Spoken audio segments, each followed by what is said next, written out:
ওকে, আমরা IELTS reading এর আজকে যেটা প্র্যাকটিস করবো সেটা হচ্ছে যে ক্যামব্রিজ বুক 18 থেকে রিডিং টেস্ট 1। এখানে আমরা কোয়েশ্চেন নাম্বার 4 থেকে 7 থেকে অর্থাৎ 4, 5, 6, 7 আমরা এখানে 4টা কোয়েশ্চেন করার চেষ্টা করবো, আনসার করার চেষ্টা করবো। তো প্রথমে এই 4টা কোয়েশ্চেন আনসার করার জন্য আমাদের যে জিনিসটা সবচেয়ে বেশি গুরুত্ব দিতে হবে সেটা হচ্ছে আমরা প্রথমে এখানে কোয়েশ্চেনের যে টেবিল, আমাদের এই কোয়েশ্চেন আইটেমটা হচ্ছে টেবিল কমপ্লিশন, অর্থাৎ কমপ্লিট দ্য টেবিল বিলো। তো আমাদেরকে টেবিল কমপ্লিট করতে বলছে। যেখানে আমাদের যেটা দেওয়া আছে টাইটেলটা টেবিলও, সেটা টাইটেলে বলা হচ্ছে যে intensive farming versus aeroponic urban farming. তো intensive farming versus aeroponic urban farming, এই দুইটা ফার্মিং এর কথা এখানে বলা হচ্ছে। তো আমরা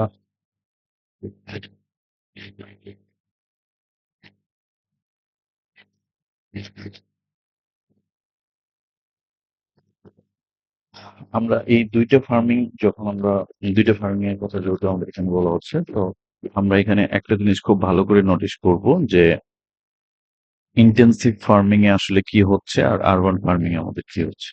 আচ্ছা, অ্যারোপনিক আরবান ফার্মিং প্রথম আমরা ইন্টেন্সিভ ফার্মিং এর এখানে 3টা বুলেট পয়েন্ট উল্লেখ করা আছে কলাম এতে।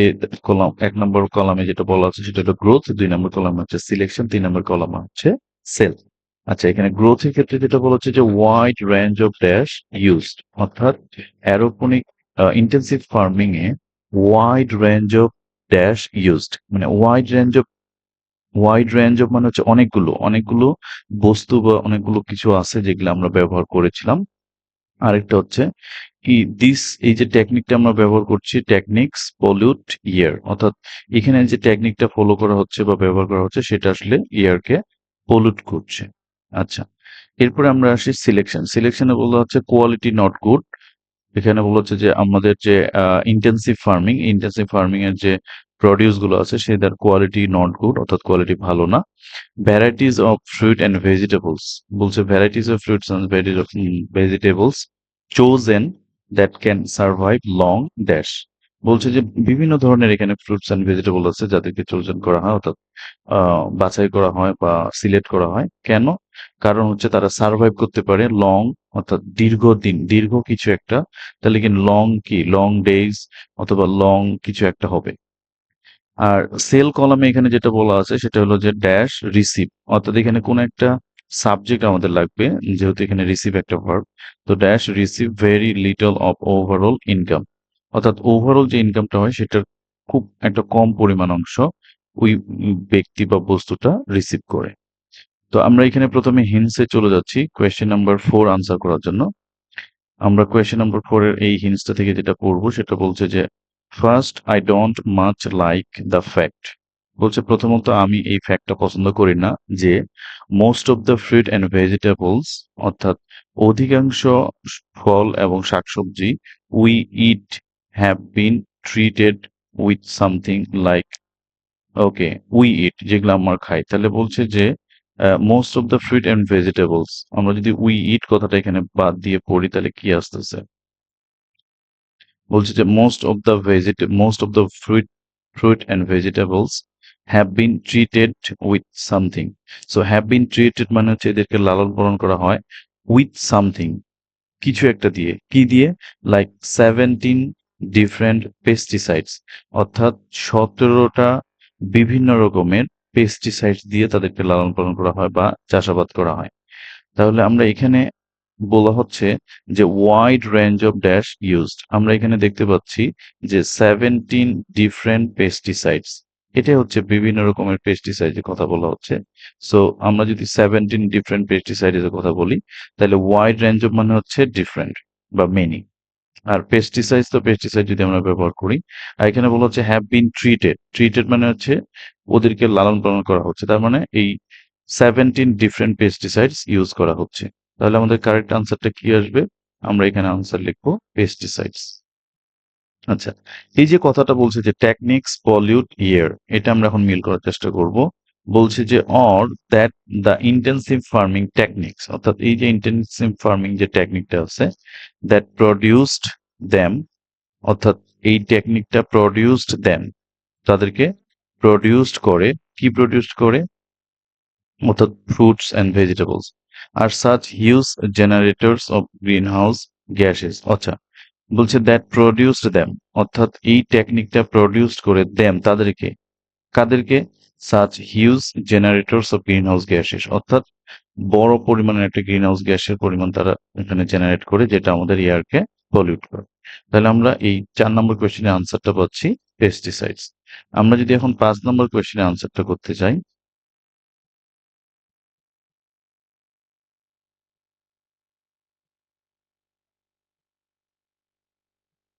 আচ্ছা, আমরা এখানে 5 নম্বর কোয়েশ্চেনের আনসারটা দেখার চেষ্টা করবো যে 5 নম্বর কোয়েশ্চেনের আনসারটা আমাদের কি হবে। সো 5 নম্বর কোয়েশ্চেনের আনসারটা দেখার আগে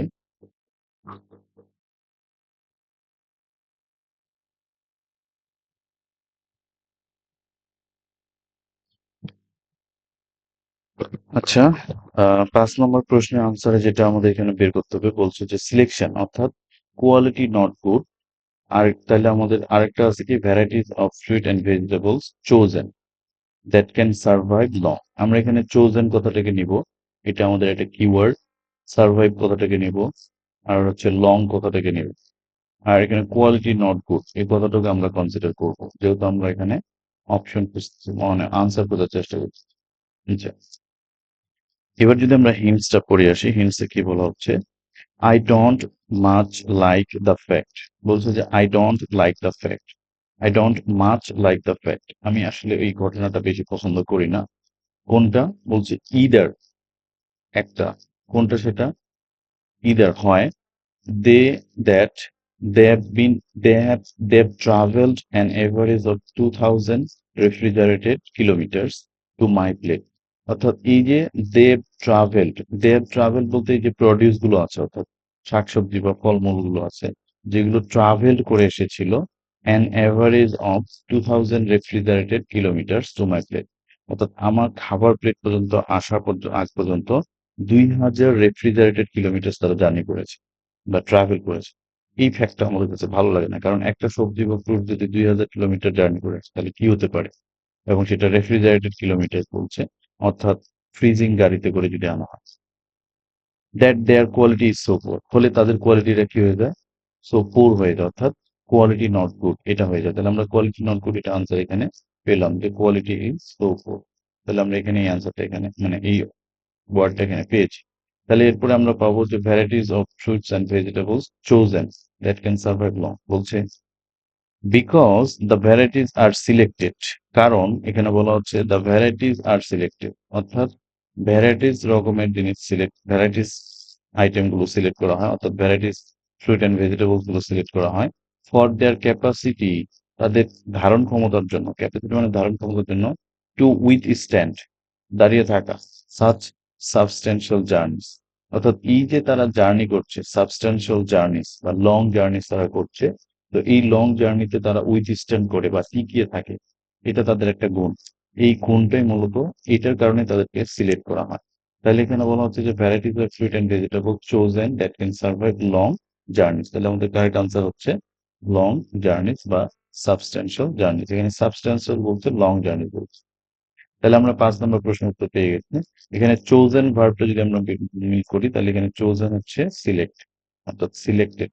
এরপরে বলা হচ্ছে যে সার্ভাইভ, সার্ভাইভ মানে হচ্ছে উইথ স্ট্যান্ড, উইথ স্ট্যান্ড মানে হচ্ছে সাপোর্ট করা বা টিকে থাকা, সার্ভাইভ করা, এটা এখানে বলা হচ্ছে। আমরা এবার 6 নম্বর কোয়েশ্চেনটা দেখবো, বলছে যে dash receive very little of overall income. এই যে আমরা এখানে বলছিলাম যে I don't much like the fact,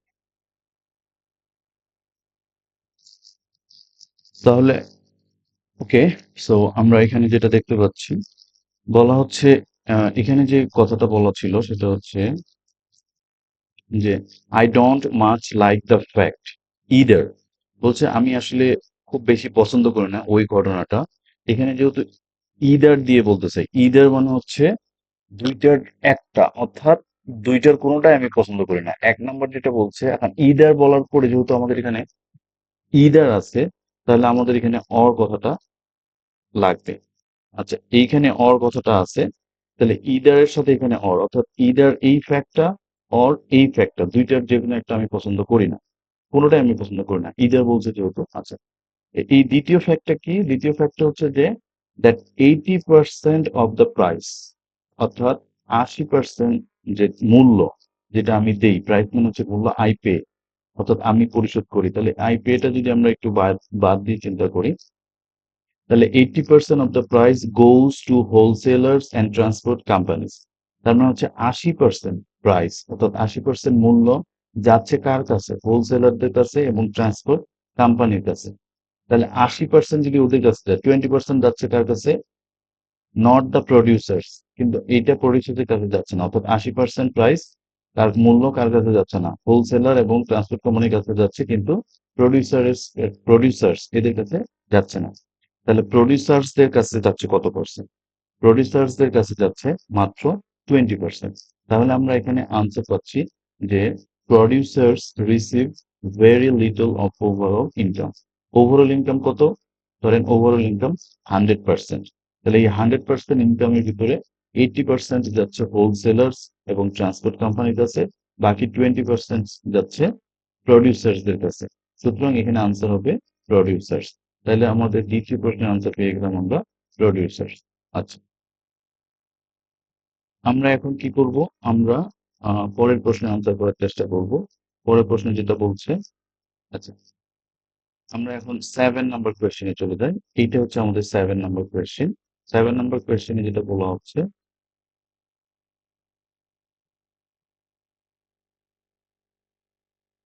আচ্ছা, এখানে 7 নাম্বার কোয়েশ্চেনে যে জিনিসটা বলা হচ্ছে সেটা হলো,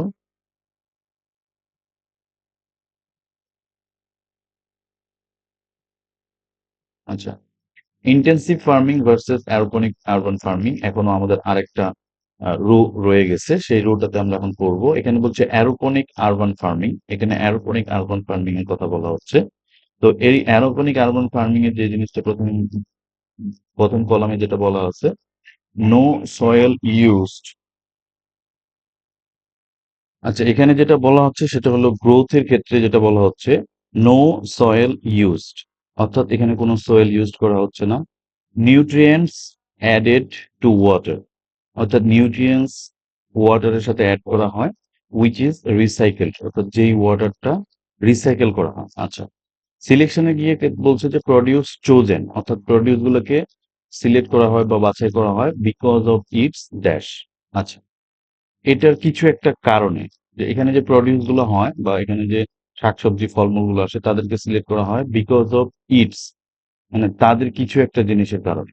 আচ্ছা, আমরা এখানে যেটা বলছি, produce grown using this soil free method, বলছে যে প্রডিউস আর গ্রোন এখানে হবে, প্রডিউস আর গ্রোন, অর্থাৎ প্রডিউস গুলোকে গ্রোন করা হয় using this soil free method, অর্থাৎ সয়েল ছাড়া। এখানে যেটা বলছে সয়েল ফ্রি মেথড মানে যে সয়েল ছাড়া, ঠিক no soil filled, no soil used, আমরা এটা পাচ্ছি এটার প্যারাফ্রেজ।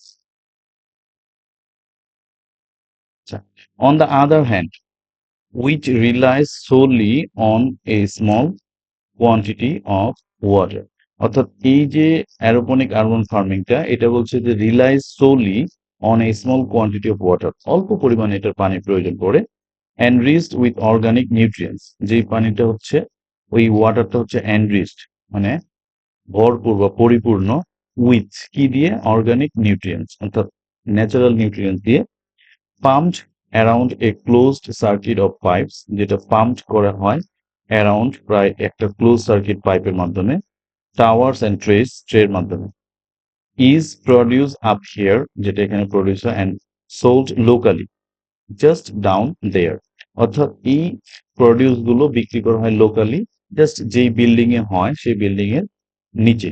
আচ্ছা, it barely travels at all, Hardy says, Hardy বলছে যে it barely travels at all, মানে মোটেও এটা বেশি দূর ভ্রমণ করে না বা এটাকে বেশি দূর নিয়ে যাওয়া হয় না। বলছে you can select crop varieties for their flavour, যে তুমি সিলেক্ট করতে পারো এই ক্রপ ভ্যারাইটিস গুলো ফর দেয়ার ফ্লেভার, তাদের ফ্লেভারের জন্য, not their resistance to the transport and storage chain. বলছে তুমি এই ভ্যারাইটিস গুলোকে সিলেক্ট করতে পারো তাদের ফ্লেভারের জন্য, তাদের রেসিস্ট্যান্স এর জন্য না। কখন রেজিস্ট্যান্সটা হয়? যখন ট্রান্সপোর্ট করা হয় অথবা স্টোরেজ চেইনের মাধ্যমে রাখা হয়, স্টোরেজ করা হয় চেইনে, তখন এই যে তাদের যে রেসিস্ট্যান্স ক্ষমতাটা সেটার জন্য বা পাওয়ারটা এটার জন্য না। তাদেরকে তাহলে পছন্দ করা হচ্ছে, তুমি কি, তুমি সিলেক্ট করতে পারো কিসের জন্য? ফ্লেভারের জন্য। তাহলে produce chosen because of its flavour, তাহলে আমাদের আনসার হবে ফ্লেভার। আচ্ছা, এরপরে বলছে and you can pick them when they are really at their best. তুমি এগুলো তুলতে পারো যখন তারা তাদের সর্বোচ্চটা হয়, অর্থাৎ অ্যান্ড নট বিফোর, অর্থাৎ তার আগে তুমি তাদেরকে তুলতে পারো না।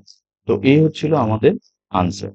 তাহলে এখন আমরা যদি এখান থেকে কিছু ওয়ার্ডের মিনিং জানার চেষ্টা করি, ভোকাবুলারি, তাহলে আমাদের যেটা আসছে সেটা হলো আমরা প্রডিউস কথাটা পেয়েছি। প্রডিউস মানে হচ্ছে যেটা উৎপাদিত হয়, শাকসবজি বা ফলমূল।